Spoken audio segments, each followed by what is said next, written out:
उद्भव सांस्कृतिक और साहित्यिक संस्था की ओर से किया जा रहा है और बहुत ही प्रसन्नता की और गौरव की अनुभूति हो रही है कि हमारे बीच में जिनका आज अभिनंदन होने जा रहा है, डॉक्टर अशोक पांडे जी, वो विराजमान हैं और समारोह के अध्यक्ष माननीय वे भी हमारे बीच में विराजमान हैं, विशिष्ट अतिथि भी विराजमान हैं। सभी का मैं बहुत बहुत स्वागत करता हूं।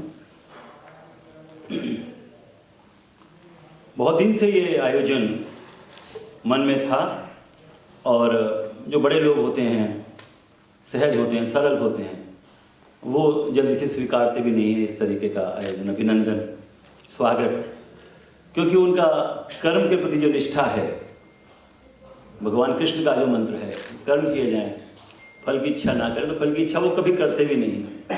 लेकिन हमें तो आशीर्वाद लेने हैं, क्योंकि इस जन्म में तो जो है तो है, कम से कम अगला जन्म तो ठीक हो। मैं विनम्र अनुरोध कर रहा हूं आज के समारोह के अध्यक्ष, अंतर्राष्ट्रीय ख्याति प्राप्त ज्योतिषाचार्य, अनेक कृतियों के रचयिता, जिनका ज्योतिष में विशेष योगदान है, नक्षत्रों के पर भी उनकी रिसर्च है, ग्रहों पर तो बहुत सारे लोग काम करते हैं, पंडित अजय भांबी जी, जिन्होंने की डॉक्टरेट भी किया है ज्योतिष में।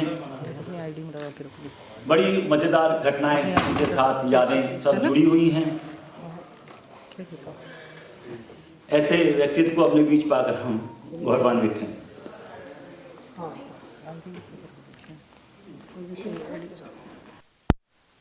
बीच में बैठे हैं सुप्रसिद्ध जाने माने हृदय रोग विशेषज्ञ, मैक्स हॉस्पिटल हो, जहाँ से मेरा परिचय उनसे हुआ है। मैं तो उन्हें एक जादूगर मानता हूँ, क्योंकि अम्मा लगभग 81 वर्ष की उम्र में जब ले गए थे उनके पास, तो उन्होंने कहा क्यों लाए हैं, और आज वो 91 की हो गई हैं।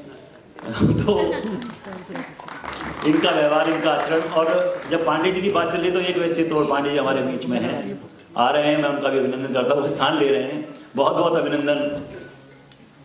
राकेश पांडे जी इधर आ जाए प्लीज।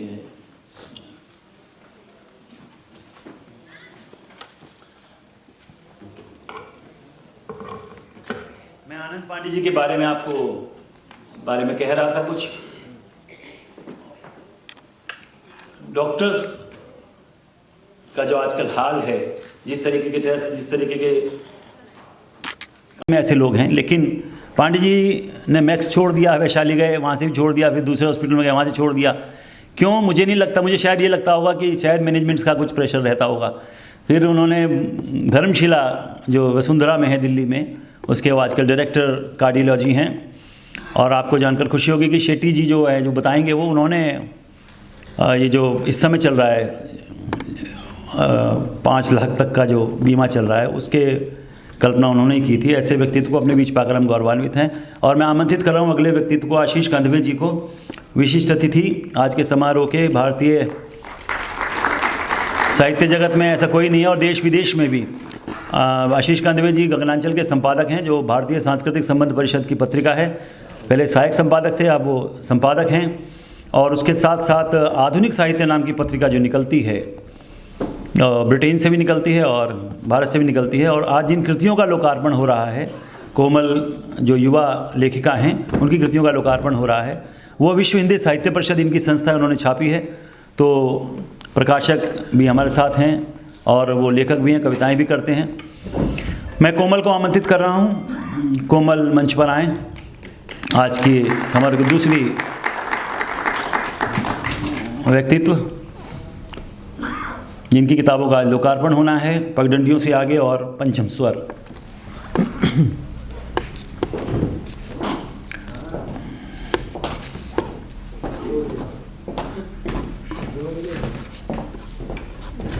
जैसे मैथमेटिक्स पढ़ाते हैं, उस तरीके से उन्होंने कला की शिक्षा दी है गवर्नमेंट स्कूल्स में।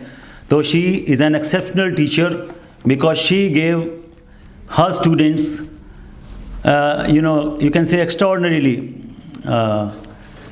जिसे कहते हैं बहुत ही तन्मयता से, बड़े मन से उन्होंने काम कराया है। ऐसी सीमा जी हमारे बीच में हैं, मैं उनका बहुत बहुत अभिनंदन करता हूं और आमंत्रित कर रहा हूं हमारे बीच में सजग समाचार के संपादक और चेयरमैन सजग प्रकाशन आदरणीय शिव सचदेवा जी भी विराजमान हैं।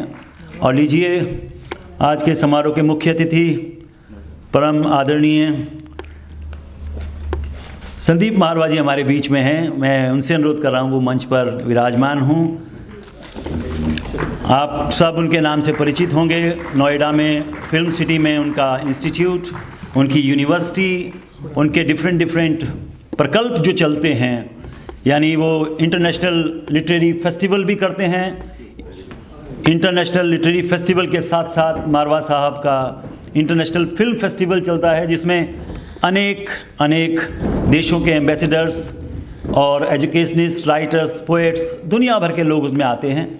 और उनका आना उद्भव के लिए और हमारे लिए बहुत गौरव की बात है।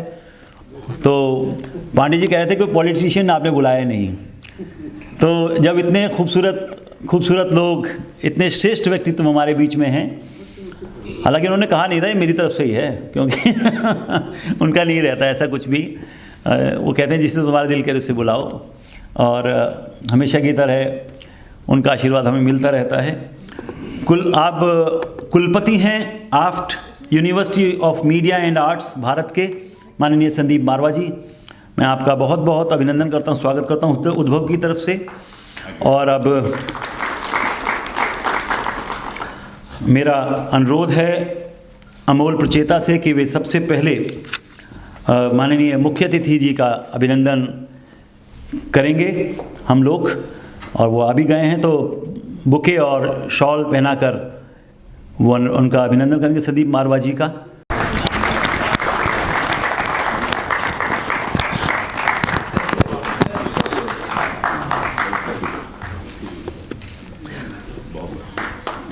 माननीय अजय भांबी जी के अभिनंदन के लिए जो जब्तशुदा गीत है, जो प्रतिबंधित साहित्य पर उनकी एनबीटी ने किताब प्रकाशित की है, वो बहुत ही काबिल तारीफ़ है। ऐसे व्यक्तित्व और एक अंतर्राष्ट्रीय पत्रिका प्रवासी संसार के वे संपादक हैं। मैं उनसे अनुरोध करूंगा वो अजय पंडित का अभिनंदन करें।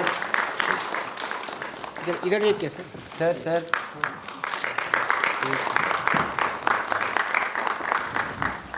के साथ बहुत अच्छे इंसान हैं, उनका कोई जवाब नहीं, कुछ नहीं है। सचदेव जी बैठे, उनके सुपुत्र हैं, छोटे से ही है, यान है उनको, शादी उनको लगा बेचैनी है सीने में, तो गए तो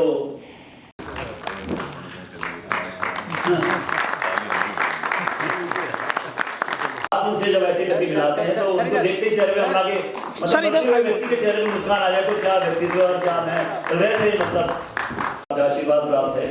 क्योंकि जब भी मैं अनुरोध करता हूँ, द्वारका से आते हैं यहाँ पर, और इस सब चीज़ को ऐसे चैलेंज शैली महाराजा के स्टूडियो में गए थे मल्टीलिंगुअल पोएट्री सेलिब्रेशन में। मैंने बताया महाराजा इंटरनेशनल लिटरेरी फेस्टिवल भी करवाते हैं। फिल्म किशोर शर्मा जी आए और आशीष कंदवे जी का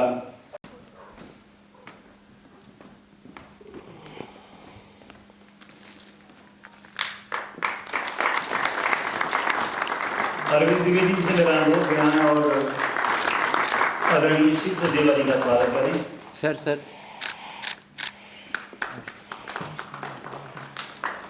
हमारे बीच में हमारे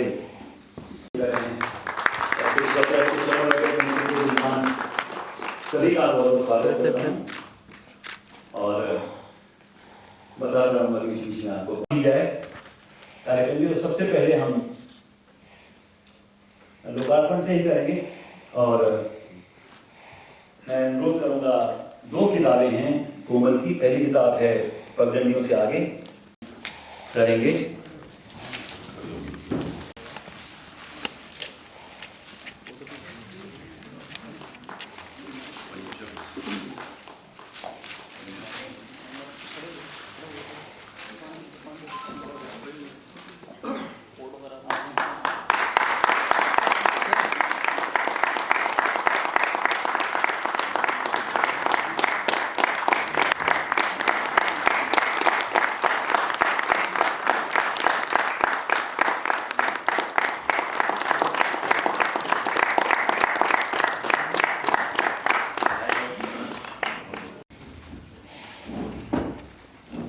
इस कृति के जो प्रकाशक हैं, दोनों किताबों के प्रकाशक भाई आशीष कांदवे जी, दोनों को बहुत बहुत बधाई।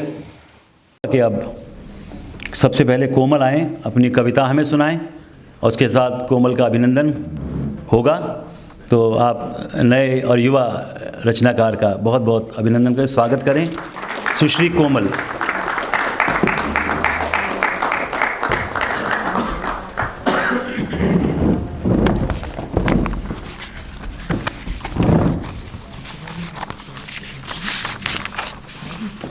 सभी को नमस्कार। पहले मेरा सौभाग्य है कि आज उद्भव संस्था के माध्यम से मेरे 2 काव्य संग्रह का प्रकाशन हो रहा है। मैं उद्भव संस्था के महासचिव डॉक्टर विवेक गौतम जी का हृदय से आभार प्रकट करती हूँ। आज के कार्यक्रम में उपस्थित कार्यक्रम के माननीय अध्यक्ष डॉक्टर अजय भामवी जी का मैं अभिनंदन करती हूँ। साथ ही आज के कार्यक्रम में मुख्य अतिथि और आज के कार्यक्रम के उत्सव पुरुष डॉक्टर संदीप मारवाह जी का भी मैं हृदय से आभार प्रकट करती हूँ। प्रश्न मेरी पुस्तकों का है। कविताओं के क्षेत्र में मेरी शुरू से ही रुचि रही है। अपनी कच्ची पक्की भावनाओं को शब्द देना मुझे शुरू से ही अच्छा लगता रहा है, लेकिन मेरे शब्द परिपक्व तब हुए जब मैं डॉक्टर आशीष कंदवे जी से मिली।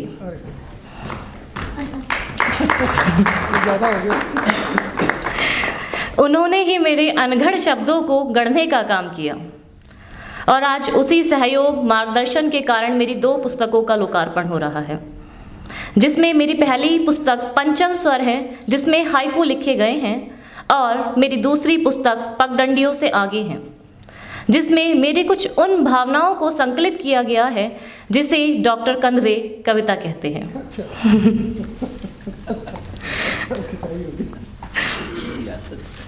उनके साथ मेरे अब तक का सफ़र बहुत ही रोचक रहा। कविता में क्या लिखना है ये तो सब बता देंगे, इस विषय पर लिखो ये चल रहा है, लेकिन कविता में क्या नहीं लिखना है ये कोई नहीं बताता। इस संदर्भ में सर ने मेरा हमेशा ही मार्गदर्शन किया। मैं आशा करती हूँ भविष्य में भी सर मेरा ऐसे ही मार्गदर्शन करेंगे, मेरा सहयोग करेंगे। आज इस अवसर पर मैं आप सभी को पुनः बधाई देती हूँ। मेरे परिवार के सभी सदस्य, मेरी मम्मी, मेरी बहन कशिश का भी मैं आभार प्रकट करती हूँ। मेरे कॉलेज के सभी दोस्त जिन्होंने मुझे निरंतर सहयोग किया, मेरा हौसला बढ़ाया, मेरा उत्साहवर्धन किया, उन सब का भी मैं आभार प्रकट करती हूँ और आशा रखती हूँ कि भविष्य में भी आप सभी मेरे रचनात्मक जीवन में मेरा ऐसे ही सहयोग करेंगे, मेरा मार्गदर्शन करेंगे। इन्हीं अपेक्षाओं के साथ मैं अपनी 1-2 कविता और 2-4 हाइकू सुनाकर के अपनी वाणी को विराम देती हूँ।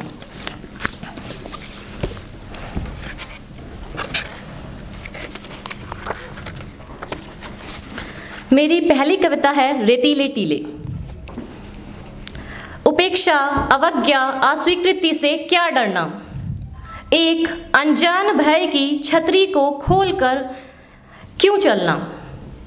जीवन के मोड़ सड़कों की तरह स्पष्ट नहीं होते, कोई सूचना पट भी नहीं लगा होता कि आगे तीव्र मोड़ है, रफ्तार धीरे कर ले। बस हमें तो चलना होता है, संभलना होता है, सटीक अनुमान के साथ मुड़ना होता है। अपेक्षा से उपेक्षा, आज्ञा से अवज्ञा, स्वीकृति से अस्वीकृति जीवन के रंगमंच पर खेले जाने वाले नाटक की तरह होते हैं। हर पल रंग और रोशनी बदल लेते हैं। मुक्ति, भुक्ति, अनुरक्ति, अनासक्ति सुनने में अच्छे लगते हैं, पर इन शब्दों को परिभाषित करना इतना सरल नहीं है। जीवन बहुत ठोस होता है, इतना तरल नहीं है। अंत में तो केवल ठहरना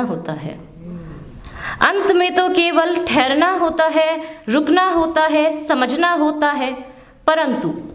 परंतु निष्कर्ष की उम्मीद हमें राह से भटका देती है। पर्वत नहीं, रेतीले टीले को ही लक्ष्य बना देती है। और क्या कहूँ, एक क्षण मैं भी चली गई हूँ जीवन में। कई बार रंग चढ़कर उतर गया, अर्थ जीवन का बदल गया, लेकिन जीवन चलता रहा। उपेक्षा, अवज्ञा, अस्वीकृति से लड़ता रहा, जलता रहा, चलता रहा।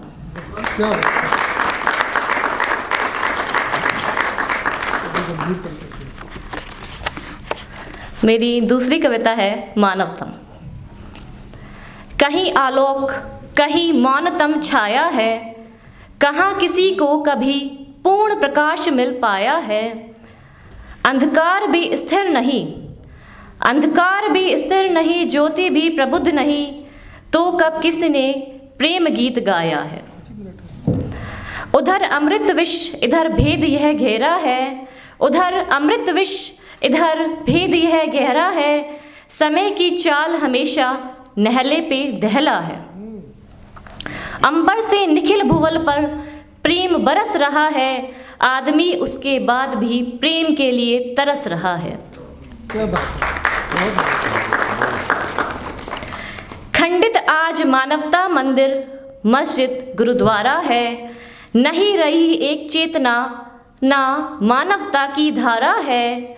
महाविनाश की ओर हम पग पग बढ़ रहे हैं, कौन किसे समझाए, कौन किसका सहारा है। इस अबूझ पहेली को सुलझाने में मैं उलझ गई, इस अबूझ पहेली को सुलझाने में मैं उलझ गई। मेरे जीवन की सुलझी डोर देखो, मेरे जीवन की सुलझी डोर देखो कैसे उलझ गई। अपनी ही आँखों में देखो कैसे मैं ठहर गई। कुछ दिन पहले कुछ और थी, अब देखो मैं कितनी बदल गई।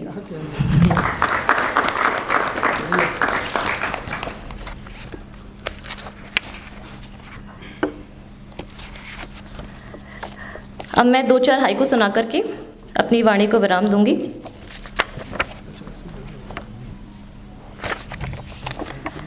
शिव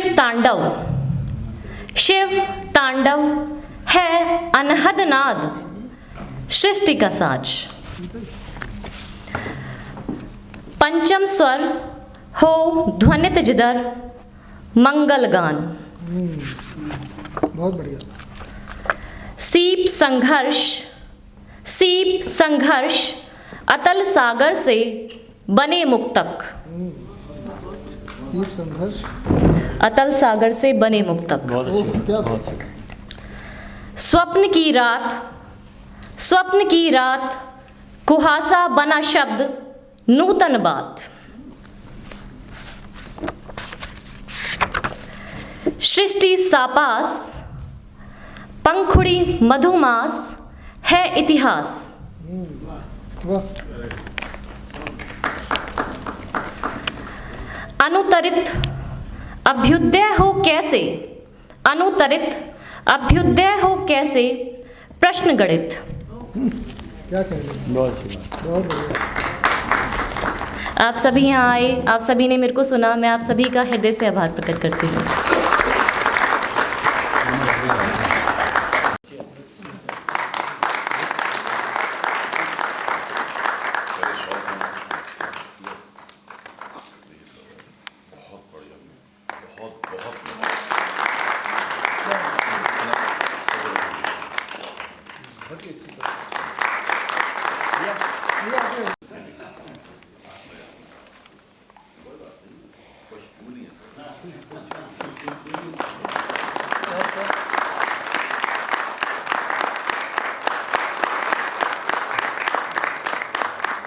हाँ नहीं, मैं अब आप अभी करा देता हूँ, फिर आएंगे, फिर आगे जाएंगे। पांडे जी का लंबी सर्विस की है दिल्ली सरकार में और हमारी संस्था में बहुत सालों से जुड़ी हैं, तो हमारा बनता है फर्ज कि वो अब कार्यभार से मुक्त हुई हैं। तो मेरा मन था कि आप सबके सानिध्य में, और मेरी किताबों में कवर थोड़ा बात हो जाए।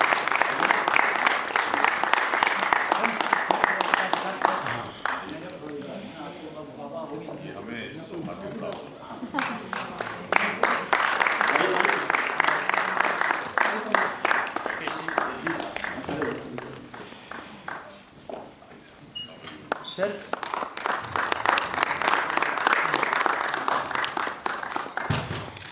सर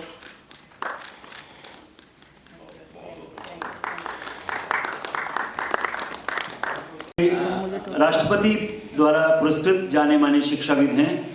इन्हें फोर्ब्स इंडिया 2 पीपल्स मैनेजर्स की सूची में स्थान मिला था। उसी के कुछ समय पहले इन्हें इंटरनेशनल तमिल यूनिवर्सिटी यूएसए द्वारा डॉक्टर ऑफ लेटर्स की उपाधि से डीलिट की उपाधि से सम्मानित किया गया। भारतवर्ष के सफल प्रधानाध्यापक, शिक्षक, प्रशिक्षक, लेखक और शोधकर्ता के रूप में आप जाने जाते हैं, विख्यात हैं। आपने अपने प्रधानाचार्य काल के दौरान भारतवर्ष से शिक्षाविदों के प्रतिनिधिमंडल को कई देशों में नेतृत्व प्रदान किया और लगभग 20 देशों की यात्राएं आपने की। अनेक अंतर्राष्ट्रीय सभाओं में भारतीय संस्कृति, शिक्षा, सभ्यता और चिंतन को लेकर लोगों में अद्भुत ज्ञान का प्रसार किया। आपने सतत विकास लक्ष्य, पर्यावरण, शिक्षक प्रशिक्षण आदि विषयों पर बहुत सारे वक्तव्य दिए हैं। 100 से अधिक लेख प्रस्तुत किए हैं। आपके द्वारा प्रकाशित पुस्तकें शिक्षकों के साथ साथ जन सामान्य के बीच बेहद लोकप्रिय हुई हैं। ऐसे व्यक्तित्व को आज हम सम्मानित करते हुए, उनका अभिनंदन करते हुए बेहद बहुत बहुत गौरव की अनुभूति करते हैं। अमोल लेके आइए।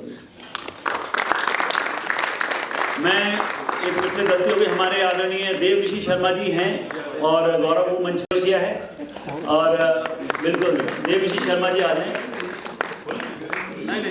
हाँ इसको बोलना नहीं, पांडे जी का आदेश ऐसे ही देना है। फोटो नहीं देना।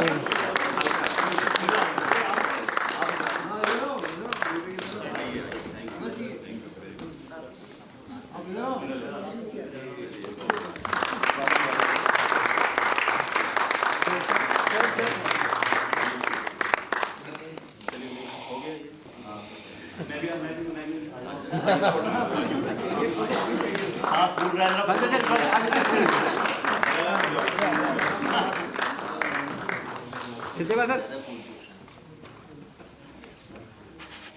सर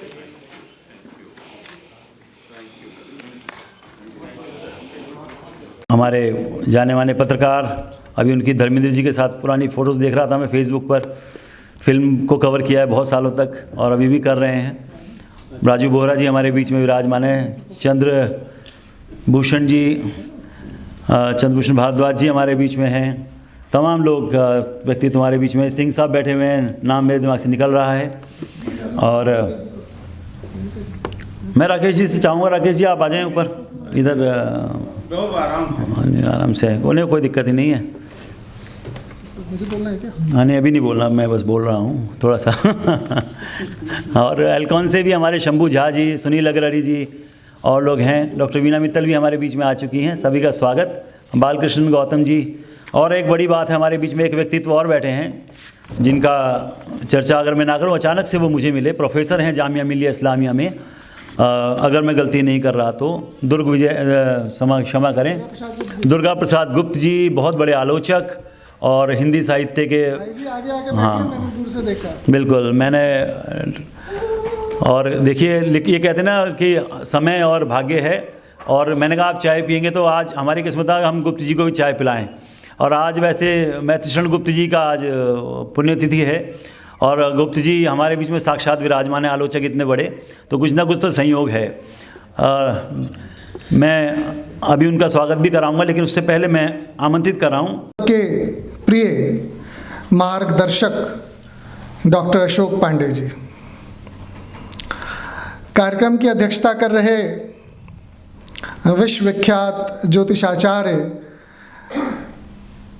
जिनकी दृष्टि पड़ते ही हम सबके भाग्य खुल जाते हैं, ऐसे परम आदरणीय भांबी साहब मंच पे उपस्थित हैं। आज के कार्यक्रम के मुख्य अतिथि और भारतीय फिल्म उद्योग के जाने माने हस्ताक्षर संदीप मारवाह जी, आपकी उपस्थिति से ही भव्यता और गरिमा कार्यक्रम की बढ़ जाती है। मंच पे हम सब के हृदय को दुरुस्त रखने वाले और हमेशा विवेक जी के साथ मैंने देखा है एक अद्भुत प्रेम का प्रदर्शन करने वाले आदरणीय डॉक्टर आनंद पांडे जी, हम सब के मार्गदर्शक उत्कृष्ट कवि, विख्यात लेखक, न जाने क्या क्या, उनके बारे में बताना बड़ा मुश्किल है। आदरणीय शैलेंद्र शैल जी, सजग समाचार के संपादक, उत्कृष्ट व्यक्तित्व और साहित्यिक गतिविधियों को पर्दे के पीछे से सहयोग करने वाले बहुत ही धीर गंभीर हम सबके बड़े भाई शिव सचदेवा जी, सुप्रीम कोर्ट ऑफ इंडिया में हम सब का प्रतिनिधित्व जो करते हैं, आदरणीय चंद्रशेखर आश्री जी। और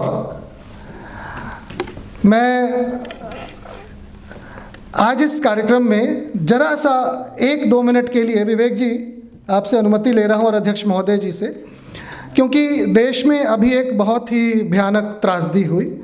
हम सबके बहुत ही आदरणीय, बहुत ही चहेते इस देश का राष्ट्रवीर वीर गति को प्राप्त हुआ है। तो मैं चाहता हूं कि मैं अपनी वाणी से उनके लिए श्रद्धा सुमन अर्पित तो करूं, लेकिन उसके पहले 1 मिनट का मौन रख करके हम सब उनको श्रद्धांजलि दें।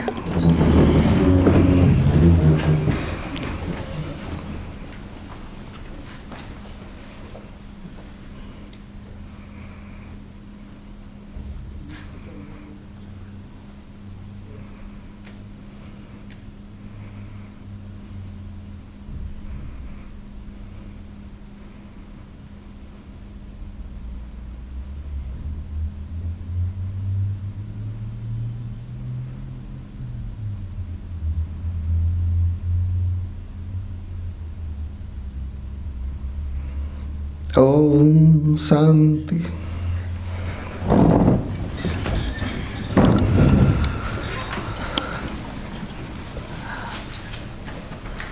जितने लोग मंच पे महत्वपूर्ण हैं, उतने ही महत्वपूर्ण लोग सामने सभागार में बैठे हुए हैं। और सच पूछिए तो मंच की गरिमा सभागार में उपस्थित आप जैसे सुधी श्रोताओं से ही होती है, आप जैसे विद्वानों से ही होती है, आप जैसे साहित्य अनुरागियों से ही होती है। मित्रों, आज बड़ा ही शुभ अवसर है जब आदरणीय पांडे जी का आज अभिनंदन किया जा रहा है। उद्भव एक ऐसी संस्था है, विवेक गौतम एक ऐसे व्यक्तित्व हैं। मैं तो ये कह रहा था कि क्या आपने कोई रिकॉर्ड रखा है जिसमें प्रथम कृति से लेकर के 10वीं 20वीं कृति तक लोगों के लोकार्पण करने की जो आपकी परंपरा रही है, अगर उसकी कहीं नोटिंग हो, कहीं गिनती हो, तो उसको Guinness book of world record के लिए आप भेजिए। हो सकता है सबसे ज़्यादा पुस्तकों के लोकार्पण करने का श्रेय आपके भाग्य में लिखा हो, विशेषकर प्रथम कृतियों का। विवेक जी के बारे में जितना कहें उतना कम। विवेक जी साहित्य के प्रति निष्ठावान ही नहीं है, एक सृजनशील रचनाकार ही नहीं है, बल्कि अपने सामाजिक, सांस्कृतिक और साहित्यिक दायित्व का निर्वहन करने में उनसे उत्कृष्ट व्यक्तित्व दिल्ली शहर में मुझे और कोई दिखाई नहीं देता है। जिस निष्ठा के साथ वो काम करते हैं, जिस प्रतिबद्धता के साथ काम करते हैं और जिस खूबसूरती के साथ वो काम करते हैं, मैं चाहता हूँ कि एक बार सब लोग खड़े होकर के उनका अभिनंदन करें। अरे सर, ऐसा नहीं होता है, हमेशा लो प्रोफाइल रहते हैं आप। बहुत बहुत धन्यवाद विवेक जी। ये जो सुंदर मंच सजा है, इसके संयोजक आप हैं और आपने ही हम सबको इस तरह से जोड़ा है कि हम सब अपने आप को सौभाग्यशाली समझते हैं। मित्रों, आज जिनकी पसंद की 2 कविताएं सुनाई, उसमें उस संग्रह में कुछ और ऐसी कविताएं हैं जो आपको झकझोर कर रख सकती हैं, आपको हिला कर रख सकती हैं कि इस वय में उस स्तर की कविताएं कैसी लिखी गईं। कोमल, आप ये मत समझिएगा कि हम लोग आज बहुत बड़ाई कर रहे हैं मन से। हम लोग ये कहना चाहते हैं कि जो आपने अपने स्तर की जहाँ से शुरुआत की है, उसको और परिष्कृत करेंगी और उसका परिमार्जन करेंगी, उसमें और सार्थकता लाएंगी और एक ऐसे मुकाम पे आपकी कविताएं पहुँचे जो भारत के साथ साथ अंतर्राष्ट्रीय पटल पे भी भारतीय संस्कृति और भारतीय साहित्य को उसका सौंदर्य बढ़ाए, उसकी चर्चा में लाए। मैं बहुत बहुत धन्यवाद विवेक जी। आपका इतना प्यार है कि जो मैं किसी भी प्रोग्राम में आपको मैं मिस नहीं करता हूँ। और मैं दिल का डॉक्टर हूँ, लेकिन मैं आज दिल से बात करूँगा, मैं यहाँ कोई डॉक्टर की बात नहीं करूँगा। सबसे पहले मैं मंच पे आसीन सर, बड़ा मुश्किल होता है, हम लोग पूरी मेडिकल साइंस इंग्लिश में पढ़ी थी, तो हिंदी बोलना हमारे लिए एक चैलेंज होता है, लेकिन मैं इलाहाबादियों से हिंदी हमारी ठीक ठाक रहती है इसलिए। सबसे पहले मैं आदरणीय श्री अशोक पांडे जी, उनको मैं दिल से धन्यवाद इसलिए दूंगा कि मेरे दोनों बच्चों का कैरियर आपका दिया हुआ है। क्या हुआ? और आपको कितने अवार्ड कहाँ कहाँ मिले सर, ये तो एक बड़ी लंबी लिस्ट है, लेकिन आपको उन हर पेरेंट्स से दिल से दुआएं मिली और दिल से अवार्ड दिए गए, जिसमें एक हम लोग भी शामिल हो उसमें, और उसी का नतीजा है कि वी आर प्राउड कि दोनों बच्चे बहुत अच्छे मुकाम पर पहुँचे हैं। और मैं विवेक जी का मेरी मुलाकात हुई थी as a doctor and patients attendant. हम लोग कहते हैं आजकल मरीज संभालना आसान होता है, अटेंडेंट मैनेज करना बड़ा मुश्किल होता है क्योंकि मरीज़ तो मुझे पता है कैसे इलाज करना है, लेकिन जो तीमारदार होते हैं उनको संभालना। बट विवेक जी खुद इतने अच्छे तीमारदार थे कि वो मुझे संभाल रहे थे, डॉक्टर साहब आप चिंता नहीं करिए, आप इलाज करिए और मुझे लगता है कि ये बहुत बड़ा एक जो यात्रा थी तब से अब तक चली आई है। और आपने कोमल जी बहुत अच्छा लिखा है, वाकई इस कम एज में आपने ऐसा लिखा है जो बहुत लोग नहीं लिख पाते हैं। संदीप मारवा जी, हम लोग सर आपका इंस्टीट्यूट देखते हैं तो लगते हैं कि कभी आपके साथ बैठने का मुझे मौका मिलेगा। ये आज एक बहुत अच्छा दिन है मेरे लिए कि you are sitting on the dais and we are feeling proud. और मेरे सबसे शैल जी और सचदेवा साहब, सभी को मैं प्रणाम करता हूँ और मुझे इस प्रोग्राम में एक हिस्सा बनाने का और आमंत्रित करने के लिए विवेक गौतम जी का मैं धन्यवाद करता हूँ। मैं इसी के साथ सभी उपस्थित सज्जनों, देवियों और मंच पर उपस्थित सभी मुख्य अतिथि, साथ में आज के अध्यक्ष संदीप जी, आनंद जी, भामरी जी और साथ ही अशोक पांडे जी, जिनको आज बहुत अच्छे ढंग से डॉक्टर विवेक ने अभिनंदन जिनका किया है। मैं डॉक्टर पांडे से आज से 15-16 साल पहले मिला था। वो तब एल्कॉन स्कूल के, पब्लिक स्कूल के प्रिंसिपल थे। इंटरनेशनल पब्लिक रादर वो इंटरनेशनल स्कूल है। उस समय मैं काफ़ी सक्रिय था स्पिकमेके में, आज भी हूँ। उस समय मैं केंद्रीय सलाहकार था, सेंट्रल एडवाइज़र था स्पिकमेके का। उन्हें पता लगा कि मैं एक तरह का कार्यक्रम करवा सकता हूँ उनके स्कूल में, क्योंकि बहुत सारे कलाकार और नृत्यांगनाएँ और साथ में शास्त्रीय संगीत में पारंगत लोग भी मुझसे जुड़े हुए थे और मैं उन सबको जानता था। कवित्री हमारी आज की हैं, जिनके 2 पुस्तकें लोकार्पण जिनके हुआ है। मैं उनकी तरफ देख रहा हूँ और मैं समझता हूँ कि इतनी कम उम्र में इतनी बढ़िया पुस्तकें उन्होंने लिखी हैं और उनका प्रकाशन हुआ है। तो मैं काफ़ी वर्ष पहले चला गया। जब मेरा पहला कविता संग्रह आया तो मैं 40-42 साल का था। सो इस तरह से उनको वो भी बधाई की पात्र हैं। आज अशोक पांडे जी का परिचय बहुत विस्तृत विवेक जी ने दे दिया है। उसके बाद कांधवे जी ने भी उनका विस्तृत परिचय दिया, तो मैं उनके नहीं जाऊंगा, सिवाय इसके कि उनका बहुत बहुत फिर से एक बार स्वागत अभिनंदन करता हूं और कोमल को भी बधाई देता हूं कि उसकी 2 पुस्तकों का आज लोकार्पण हुआ है। से बातचीत जी, स्वागत। मैंने पिता से कहा, शहर चलो मेरे साथ। मैंने पिता से कहा, शहर चलो मेरे साथ। मुझे शहर नहीं जाना है, मुझे शहर नहीं जाना है।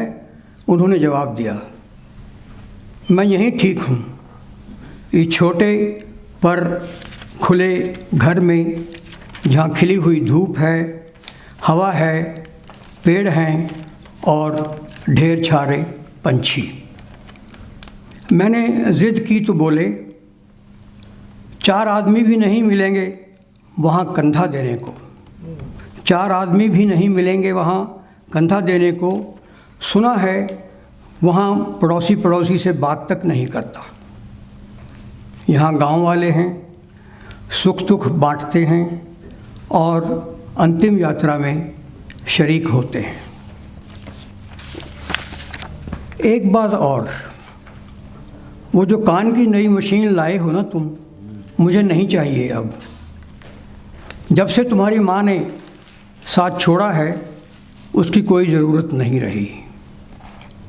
हमारे बीच संवाद बरसों पहले ख़त्म हो चुका था। दरअसल मेरे पास ही कहने को कुछ नहीं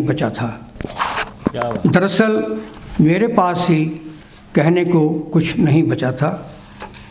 अब वे सिर्फ एकालाप करते हैं, कभी लंबे कभी छोटे, शेक्सपियर के किसी पात्र की तरह। पर आज वे बोलने के मूड में थे, बोले। अगर तुम समय पर आ सको तो मेरी अस्थियाँ गंगा या जमुना में न बहाना।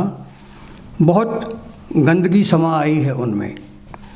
छोटे बड़े कारखाने उंडेल रहे हैं उनमें रात दिन तेज़ाब और जहर।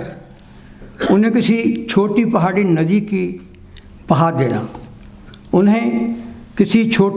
नदी में बहा देना या फिर इस गांव के खेतों में बिखरा देना मेरी राख। इतना कहकर वे शून्य में ताकने लगे। शायद वे थक गए थे। शहर लौटकर मैंने सोचा उनकी बात में कितना सच है। एक और छोटी सी कविता है।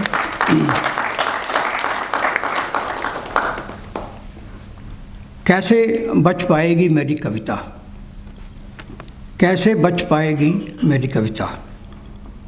आज के इस भयावह समय में, जबकि शब्दों के अर्थ बदल रहे हैं और सारी दुनिया एक बहुत बड़े मास्क में तब्दील हो चुकी है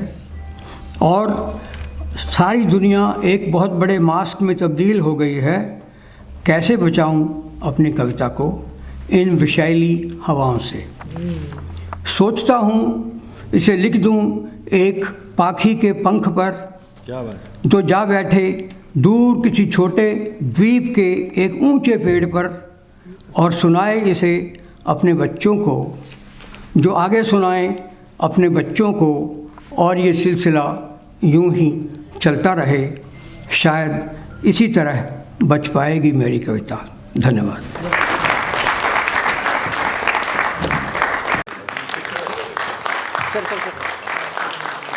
मैं वहाँ सर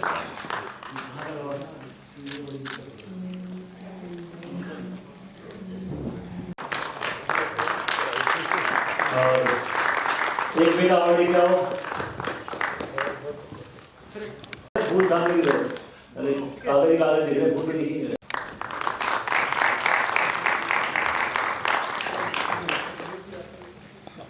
बहुत गौरवान्वित महसूस कर रहा हूँ। और मैं अपनी बात श्रद्धांजलि से शुरू करना चाहता हूँ। मुझे सौभाग्य प्राप्त हुआ है कि मैं 9 साल वर्दी में देश की सेवा में लगा रहा। मुझे बटालियन कमांडर से फिर डिस्ट्रिक्ट कमांडर तक का पद मिला और मैंने तकरीबन 12,000 फौजियों को संभालने की कोशिश की 9 साल। भारत की आंखों के तारे, हाय बिपिन रावत हमारे, उनकी मौत का सबको गम है, जितना भी हम रोएं कम है। नाम था जैसा, काम था वैसा, कोई ना होगा फौजी ऐसा। सारे कौमों की यहदाई, हिंदू मुस्लिम सिख ईसाई, उलझन में हैं भारत वाले, सबके होठों पर हैं नाले। उनके गम में सब रोते हैं, ऐसे फौजी कम होते हैं, कहते हैं जी गम के मारे, हाय बिपिन रावत हमारे।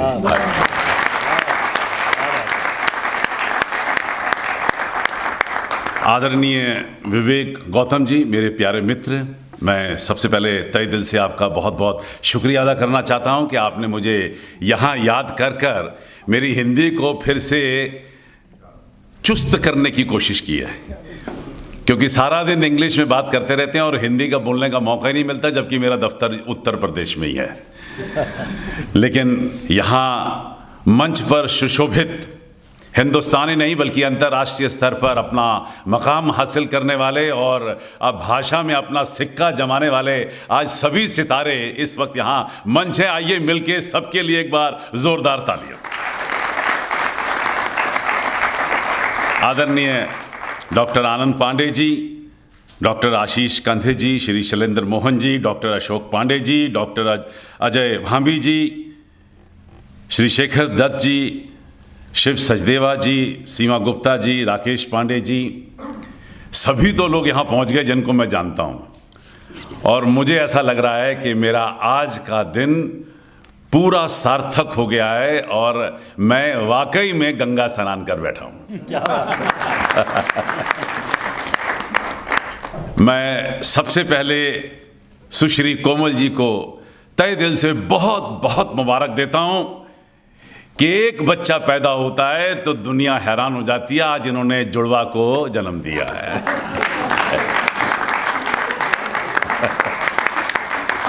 मैं पगड़ियों से आगे और पंचम स्वर दोनों ही हेडिंग इतने खूबसूरत लग रहे हैं कि मैं आतुर हो रहा हूं कि किताब को यहीं पढ़ डालूं, और सच में छोड़ूंगा नहीं। जैसे ही मैं गाड़ी में बैठूंगा मैं इसके तमाम पन्ने पलटता रहूंगा और घर पहुंचने तक मैं इन कविताओं को पढ़ डालूंगा। और अगली बार हैरान मत होना जब आप ही की कविता पढ़ रहा हूंगा। मैं सभी लोगों को बहुत अच्छे तरीके से जानता हूं और मुझे ऐसा लग रहा है कि भले ही आज मैं मुख्य अतिथि रहा हूं, अध्यक्ष रहा हूं, लेकिन भाषा का जहां तक मामला आता है मैं इन सबसे छोटा हूं। ये हमारे आदरणीय प्रधानमंत्री की बड़ी मेहरबानी है कि वो हिंदुस्तान में एक फिल्म यूनिवर्सिटी चाहते थे और मेरे पास 40 साल मीडिया का, 30 साल फिल्म का तजुर्बा था, 28 साल एजुकेशन का तजुर्बा था और हिंदुस्तानी नहीं बल्कि दुनिया की सबसे बड़ी फिल्म इंडस्ट्री जो फिल्म इंडस्ट्री है वो भारत की है और उसके लिए उसको मदद देने के लिए एक यूनिवर्सिटी का होना अनिवार्य था। और वो यूनिवर्सिटी रायपुर में इस वक्त शुरू हो चुकी है और उसका मुझे चांसलर बनाने का जो मुझे सौभाग्य बनने का सौभाग्य मिला। फिल्म इंडस्ट्री से पहली दफ़ा ऐसा हुआ है कि किसी को चांसलर पद के लिए, गवर्नर पद के लिए चुना गया है। मेंबर पार्लियामेंट हैं, मिनिस्टर बने हैं, मैं उसकी बात नहीं कर रहा, लेकिन कुलपति बनने का सौभाग्य मुझे मिला। मैं आप सभी लोगों का तहे दिल से शुक्रिया अदा करता हूं और ख़ास तौर पे हमारी अपनी मंडली का, क्योंकि इनको सुन सुन के ही मैंने अपनी हिंदी को पहले से बेहतर किया है। शुभ सुंदर भाव विचार भरे नित अंतर, पुण्य धरा बन जाए स्वर्ग ये मेरे यत्नों से करुणा कर। वाह वाह। उत्तर है, दक्षिण है, पूरब है, पश्चिम है, देश है, विदेश है, आप किसी पहाड़ की चोटी पे हैं या आप किसी समुद्र के किनारे बैठे हैं, आप किसी हरे भरे बगीचे में रंग बिरंगे फूल देख रहे हैं या दुनिया की सबसे खूबसूरत महिला को देख रहे हैं। हकीकत तो ये है कि इन तमाम चीज़ें जो आपकी आंखों से आप देख सकते हैं उससे भी ज़्यादा खूबसूरत अगर कोई दो चीज़ें हैं तो वो हैं आपकी भावनाएं और आपकी विचारधारा। और कितने मज़े की बात है कि दोनों ही आपके अंदर हैं, आपको आंखों की भी ज़रूरत नहीं। आइए आज के इस शुभ अवसर पर परमपिता परमेश्वर से ये निवेदन करें कि हे परमात्मा मुझे अच्छी सोच दे, मुझे अच्छे विचारधारा दे, मुझे अच्छी भावनाएं दे, ताकि मैं अच्छे कर्म कर सकूं और अच्छे कर्मों से इस धरती को स्वर्ग का रूप दे सकूं। ऐसा मेरा मानना है, मुझे यकीन है कि आप भी मेरे साथ सहमत होंगे। इतना समय बीत गया, ये वतन अपना क्यों नहीं लगता, हर तरफ बंद बंद दरवाजे, ये शहर अपना क्यों नहीं लगता। जहां सभा हो मूक जन की वहां संवाद अपना क्यों नहीं लगता। जहां होती ना हो सुनवाई वहां कोई फरियाद अपना क्यों नहीं लगता। कतर कर पर परिंदों के ये देश आजाद क्यों नहीं लगता। यहाँ सोने में सिमट कर मरे हैं कई, मगर तिरंगे से खूबसूरत कोई कफन क्यों नहीं लगता। इतना समय बीत गया, ये वतन अपना क्यों नहीं लगता। बहुत बढ़िया। कोमल जी, कविता भले ही नेगेटिव कोट की तरफ जा रही है, लेकिन फिर भी इसके पीछे देश के प्रति इतना प्यार, इतनी मोहब्बत, इतनी जागृति और जो पेट्रियाटिज्म, जो नेशनलिज्म आपने इन 4 लाइनों के अंदर पेश किया है, मैं उसके लिए तहे दिल से आपको बहुत बहुत मुबारकबाद देना चाहता हूँ। परमात्मा करे सभी कवि ऐसा आप जैसे हों।